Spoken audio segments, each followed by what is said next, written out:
Welcome to the Depth Dive. We basically take a whole stack of sources, pull out the key stuff, and hopefully give you a shortcut to getting up to speed, and maybe entertain you a bit too. That's the plan. So today we're heading over to China, virtually speaking, to explore something called the silver hair economy. Exactly. Yeah, we've been digging into this article, Keywords to Deeply Understand China IT, the Silver Hair Tribe.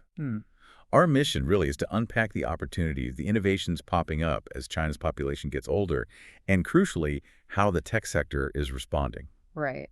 And for you listening, maybe you're prepping for a meeting, trying to figure out a new trend, or you're just, curious. This deep dive is really about seeing how these huge global markets react to big demographic waves. Understanding that and how tech fits in, well, it can give us all some pretty valuable clues about innovation, consumer behavior, maybe what's coming down the line elsewhere, too. Definitely. Okay, so China's aging population. That sounds like a massive game changer. Well, it absolutely is. Yes. China's shifting really rapidly towards an aging society. It's partly a legacy of the Cultural Revolution back in the mid-20th century, and then there was a big baby boom later, sort of late 70s, Oh, okay. and that generation. They're now hitting their late 40s, early 50s. So this isn't just some slow creep. It's a pretty fast demographic shift, and that must be putting pressure on the usual economic way of doing things. Precisely. Yeah, the article really highlights that. With a smaller working age population coming up, those traditional growth engines are, well, they're hitting some limits. Right. So exploring new markets becomes essential. And this silver hair economy, or youth as they call it, it's a really significant one. Let's talk about that term, silver hair tribe. The article says it's people 50 and up with smartphones. 50. That sounds kind of young for silver hair, doesn't it? What's the logic? Yeah, that's a really good point, and it is interesting. The article explains that, yeah, it might seem young to us, but it actually lines up with some pretty early retirement ages you see in certain Chinese state-owned companies. Okay. That makes sense. But it also points out that increasingly you're seeing 60-plus used as the definition too. So the exact number is maybe still a bit fluid. Okay. But the core idea is this older group that's more and more digitally connected. Focusing maybe on the 50-plus captures that generation who got more comfortable with tech during their working lives, perhaps. And the numbers here, they're just huge, right? We're talking hundreds of millions. Absolutely staggering. The article mentions around 470 million people aged 50 and over in China. Wow. And get this, a big chunk of them aren't fully using smartphones yet. So it's this enormous potential market that's still, largely untapped. Now, you often hear the stereotype, older people, digital literacy, oh, not great. But this article seems to say, hang on, not so fast, especially in China. Yeah, it pushes back on that quite a bit. What's really fascinating is this idea that many Chinese seniors today are kind of Internet Generation 1.0. Huh, meaning? Meaning they actually came across computers, the Internet, back when they were in their 30s and 40s. So, okay, they might need some adjustments for new apps, new interfaces. Sure. But the basic familiarity, the capability, it's often there. It's not like introducing tech for the very first time. That makes a huge difference. Yeah, it's a totally different starting point than maybe we assume sometimes. And it sounds like the tech companies are definitely noticing and adapting things for them. How are they doing that? What are the key changes? Well, one really big one is leaning much more heavily on voice input. Okay. Thanks to deep learning, the accuracy is just, well, it's remarkably good now, even if it's noisy. And the article hints at a cultural thing, too. People in China seem less bothered about, talking to their phone in public. Interesting. Yeah, less self-conscious, perhaps. So less typing, more talking. What else? Voice messages, hugely popular on apps like WeChat, often preferred over typing text. Right. And for those who do prefer writing, handwriting recognition is a really common alternative to keyboards. Especially useful for Chinese characters, obviously. Makes sense. And it's not just the software changing, is it? The actual devices are adapting, too. You mentioned a phone. Yes, the Xiaomi Dukin phone. It's a really interesting example. It's got this smaller, like half-size screen, actual physical buttons. Oh, wow, a keypad. Yeah, physical keypad. And it leans heavily on their voice assistant, Zhaowai Tongsu. It's all about making it simpler to use. Okay. And then there's this idea of the caring model. That sounds different. It really is quite unique. The caring model, it basically acknowledges the strong family structures, right? And the fact that younger generations often help out their elders. Okay. So they design apps and devices assuming or expecting that younger family members will help with the setup, maybe ongoing management. Think like cloud-managed phone books. So the kids can update contacts for their parents remotely. Exactly. Add new numbers, update details, all managed in the cloud by the adult children. It really taps into those cultural norms around, looking after your parents, but in a modern tech way. That's really smart, leveraging those family ties. And it goes beyond just the tech itself. The article mentions caring consumption. Right, caring consumption. Yeah. So this refers to services, often things like, say, in-home caregiving or cleaning services that adult children order online for their parents. Okay. And what's particularly neat is the tech layer, like using photo verification.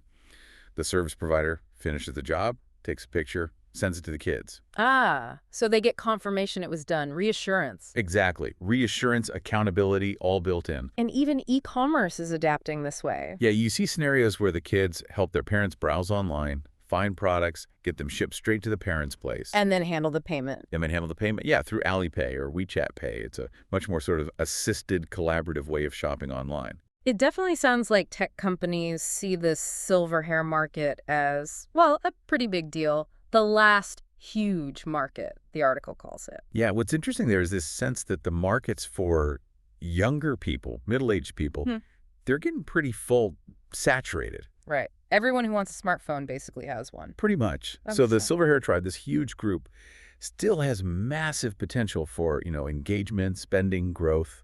And it's interesting how the article connects this to the sinking market. Lower tier cities, rural areas, Yeah. another big focus area. Yeah, they're kind of seen as the two main frontiers left for really significant growth in users and revenue in Chinese tech.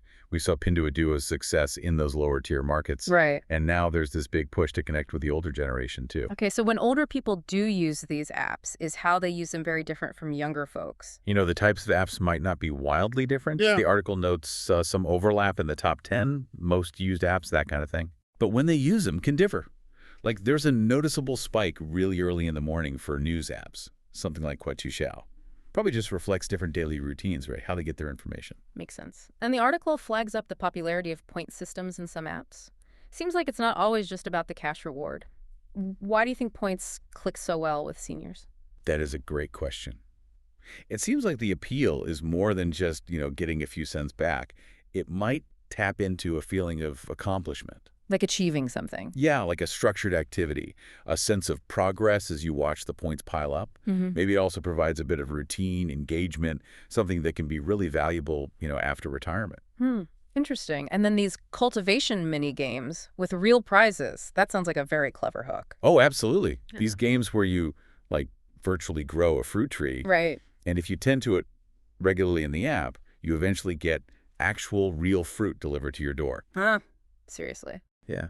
It really leverages the time and maybe the patience that many seniors have. That tangible reward linked directly to using the app consistently. It's pretty effective. Okay, this is all leading somewhere specific, isn't it? The rise of community group buying. This sounds like a really important, maybe unique business model taking off there. Yeah, it's fascinating. Community group buying, it's a distinct O2O model, online to offline. Meaning you order online but pick up in person? Exactly. It started out more in those lower tier cities, rural spots, where maybe the usual e-commerce delivery wasn't as slick. But now it's attracting huge investment. All the big tech players are jumping in. Alibaba, Tencent, Tuan, JD, Pinduoduo. Wow. Okay. So the ordering is online, but the goods physically change hands locally. How does that actually work day to day? Right. So you order your groceries, other daily stuff on your phone. And instead of it coming to your house, all the orders for a neighborhood get bundled together and delivered the next day to one specific local store. Like a little convenience store. Often, yeah. A small convenience store, local neighborhood shop. Yeah. And then you just go there and pick it up. And the main users are, let me guess, the silver hair tribe again. Why does this model work so well for them? That's right, their primary user base. Yeah. Think about it. Navigating a big, sprawling supermarket can be tiring, physically demanding. Yeah. And maybe traditional online shopping with fiddly interfaces, delivery slots, still feels a bit much. Community group buying is just easier, more accessible, often just a short walk away. Yeah. Okay. And how does it compare to the traditional wet markets that maybe older people grew up with? What's the advantage? Well, wet markets, those traditional places with all the individual stalls selling fresh food, they've been central to daily life forever, right? Mm-hmm. But they can be tricky too. Getting there, carrying heavy bags back, navigating crowds, big layouts. Community group buying just cuts out a lot of that hassle. And the local shops are key here, acting as the pickup points. Yes, they become these little community hubs for the group buys. And what's really interesting is the flexibility they can add. How so? Well, the shop owner often knows the local older customers personally, right? So maybe they'll offer to drop the groceries off at someone's home if they can't easily get out. Or they might even help someone place their order on the app if they're struggling. So it adds a personal touch. And it must be good for the shop owners, too. The article mentioned better profit margins. Absolutely. The shop owners, they often act as the sort of the community leader for the buying group. And they typically get a better margin on the goods sold through the platform than on their own regular stock. Oh, interesting. It's apparently been so successful that some have actually rebranded their shops, calling themselves community fresh food stores. And this very local nature, it probably helps keep communities connected, which must be important, especially for older people who might be a bit more isolated.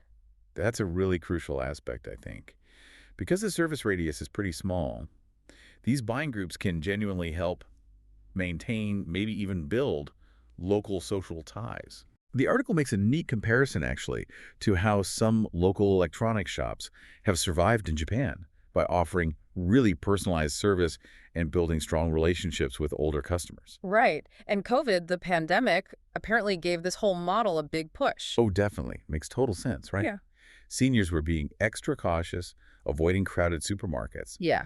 Community group buying offered that sweet spot convenience, but with less risk of exposure. It really accelerated its adoption. It's interesting to see how this fits alongside other, maybe flashier new retail ideas like Alibaba's Hima Fresh stores. What's the main difference there? Well, they're both trying to blend online and offline, right? That's the core of new retail. But they're aimed at different needs. Hima Fresh is all about speed, convenience. A 30-minute delivery thing. Exactly. Often targeting younger, maybe more time-poor city dwellers. Community group buying, though, it prioritizes flexibility, that community interaction, a more relaxed pace. It's catering to different priorities, different lifestyles, particularly those of seniors. The article had that great analogy.